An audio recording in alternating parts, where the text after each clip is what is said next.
Okay, hello everybody. Welcome to Korean Atlanta Mentorship. I want to make sure that I stop getting comments about where to get the spreadsheet because I honestly don't think there's any really value for you to get the spreadsheet. What's going to help you, in my opinion, is you pause the videos because I've made the same videos over and over again, and then just try it yourself, right? Repeated practice is the actual value of learning and even this YouTube channel. Why do you think I make about $300, $500 a month on YouTube? Is it because I just made a spreadsheet and sent it out to everybody, or is it because I'm practicing over and over again? The real value is in practicing over and over again, but because I'm sick of and tired of looking at comments like, can I get the spreadsheet? Can you send it to me? I'm going to make it all available to you with this link in this video. So you see that there's going to be a link where it's like OneDrive.ms, which is going to go to here, view only. So you have access to different velocity banking situations, right? So you see this, and then if you need a loan calculator, you can just type it in. So there's going to be a disclaimer here. Again, it's a free tool, no guarantee, financial decisions are to be made at your own risk, blah, blah, blah, blah, blah. And so, why am I doing this is because, again, I want to help people, right? But at the same time, sometimes, and this has happened to me in the past, when I give you what you want, it's actually not going to help you, right?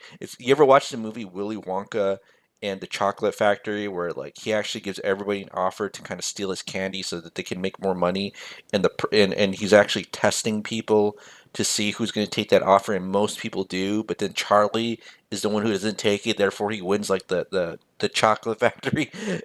It's kind of like that, but I'm telling you the rules of the game, but so many people don't listen, right? It's amazing about the number of people who don't listen. And I was a school teacher once upon a time, right? So once upon a time, I did school teaching. I gave all the answers to the test to the students, and they failed and still complained. And that's why I quit. I was like, I'm not gonna deal with this anymore. And after 6 months, I was gone. But again, because internet is mass media, this will probably help one or two people. Now, here's the other thing too. I'm actually gonna play good cop, bad cop. So even though I'm trying to tell you, hey, I'm trying to help you. Well, I got the British AI voice to be the bad cop, right? So let's go ahead and check it out here. So let's see what the British AI voice has to say. Probably a lot more harsher than I am, but we'll see what, Emilia, the British AI voice, has to say. The velocity banking spreadsheet shouldn't be available to the public because every YouTube viewer has the ability to make their own by viewing and pausing one of the already existing 500 plus videos that cover the same thing over and over again. These are very simple spreadsheets that use third grade math. If viewers are commenting that they have absolutely no time to spend time on their finances and don't understand the irony of that statement and why they are struggling with their finances, you are not doing any favors by giving it away. Yeah, I know British Headmaster AI voice. Like, I get it. I get it. But, people aren't listening. So just so that I don't have to deal with the comments anymore, I'm just going to put a link to the spreadsheet in this video below.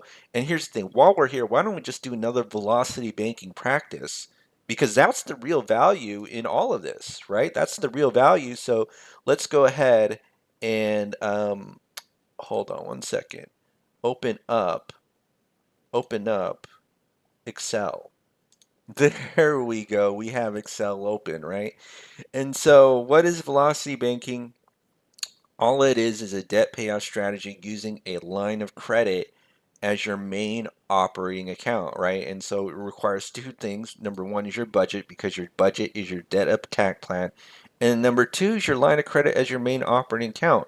So this is a cash flow management strategy. And people don't understand the concept of velocity banking because they don't understand how banks or debt even works, right? Sometimes I get comments like, well, what about poor people? And I keep telling people banks don't lend money to people who need it, right? So if you're poor and you need money, they're not going to lend it to you, right? They always want to make sure that you have money and that you have a good credit score, because good credit score means you make payments over time.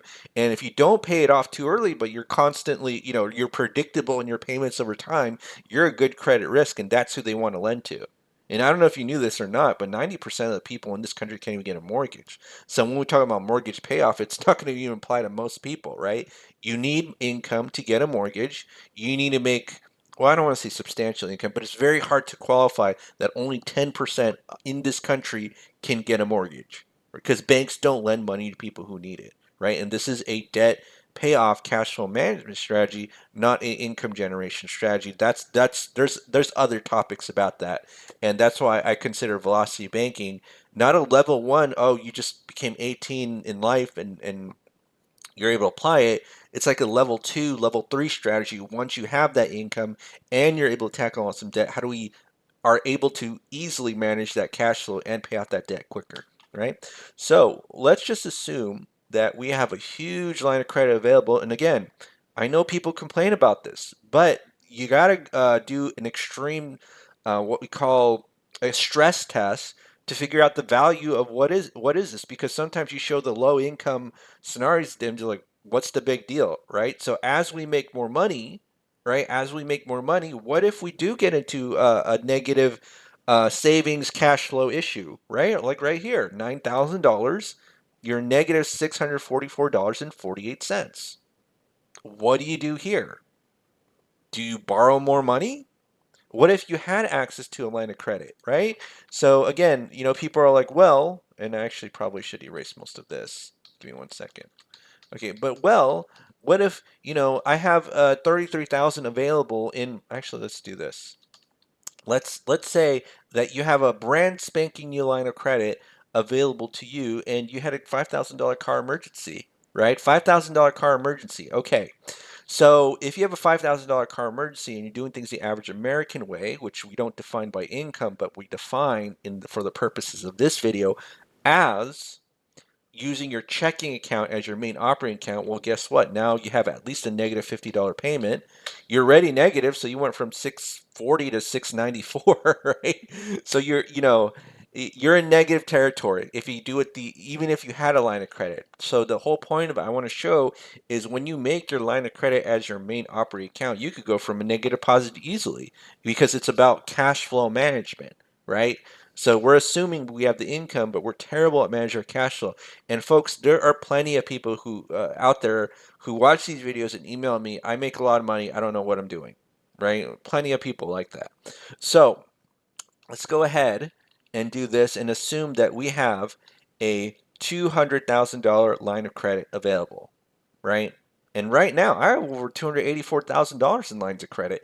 And because I just recently paid off my house, I might get another line of credit because I can offer my home equity as collateral. And if you have a paid off house, then your home equity, the entire value of your home is home equity. So you could offer it as collateral and they'll give you what you would consider almost to be like a huge credit card, but you can use it to pay anything. That's a home equity line of credit. And so I'll probably get $500,000 in lines of credit soon. Right now, I think at 284 because I understood the secret of what banks are looking for, which is they don't lend money to people who need it, right? And so people ask in the comments also like, why do you need that much? Because if there's a point that I ever need it and I try to get it when I need it, they're never going to lend it to me. But if I get it when I don't need it and then there's a certain point where I do need the money, I'll be okay. Right? People don't understand that because they think, oh, don't you go to a bank like you go to a restaurant? Right? Like, oh, you go to a restaurant when you're hungry. Don't you go to a bank when you need money? Nope. They will never lend it to you. They'll laugh you out of there. Like, whoa, you need money? Get out of here. That's what they'll say. Not even kidding. All right.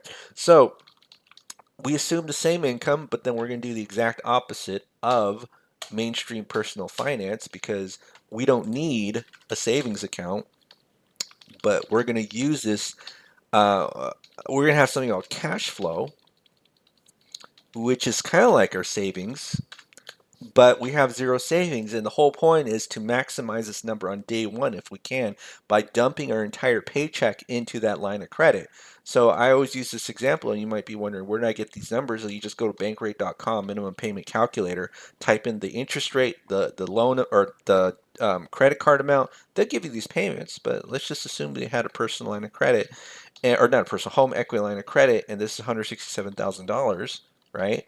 And here's the thing: the savings that you're freaking out about, you actually have savings because it's just the available limit minus the balance, right? So in case of emergencies, as you can see, if we're doing the average American way, where you had a couple grand emergency, we'd still be in the negative savings, right? But if we do it this way, we transfer some of the debt into the line of credit. Guess what happens to these payments? Oh my goodness, they go to zero, right?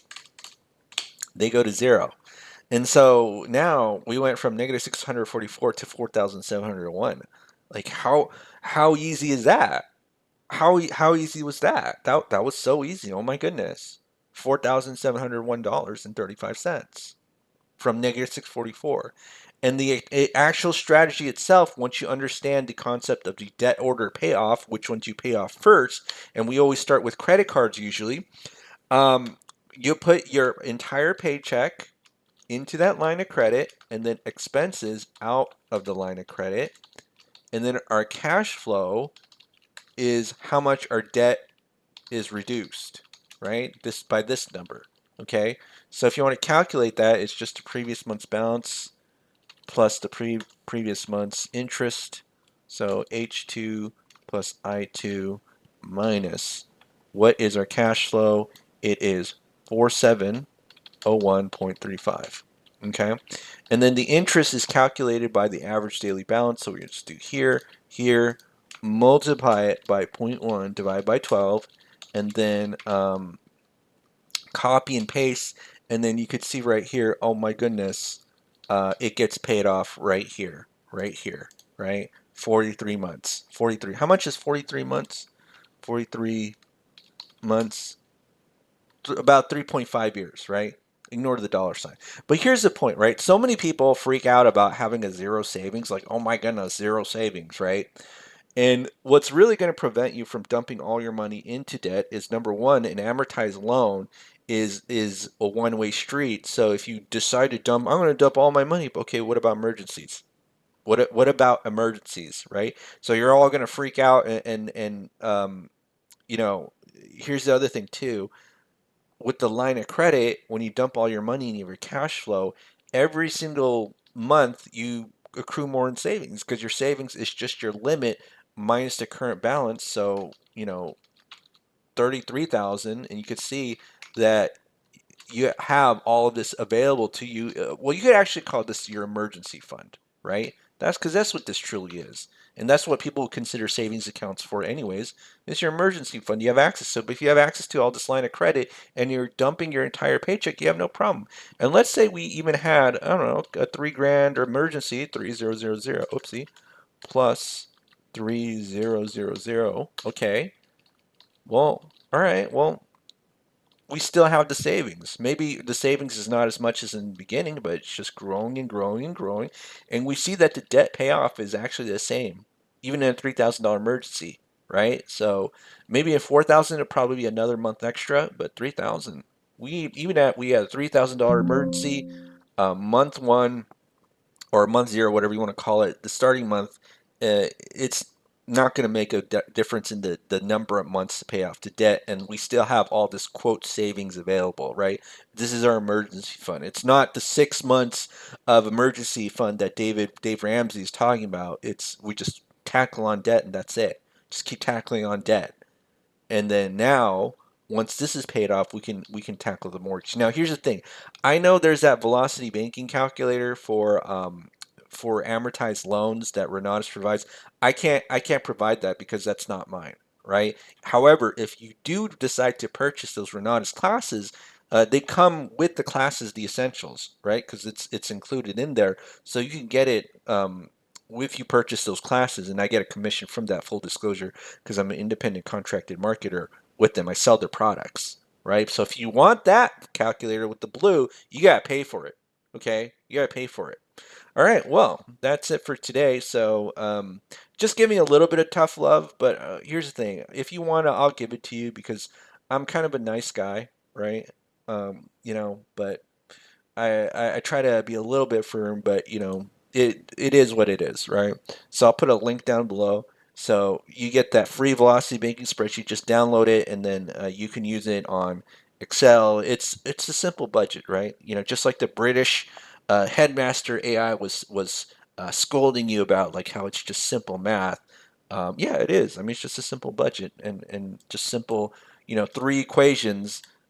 This minus plus this minus your cash flow, and then this is the average daily balance, and then this one is like the previous month plus one.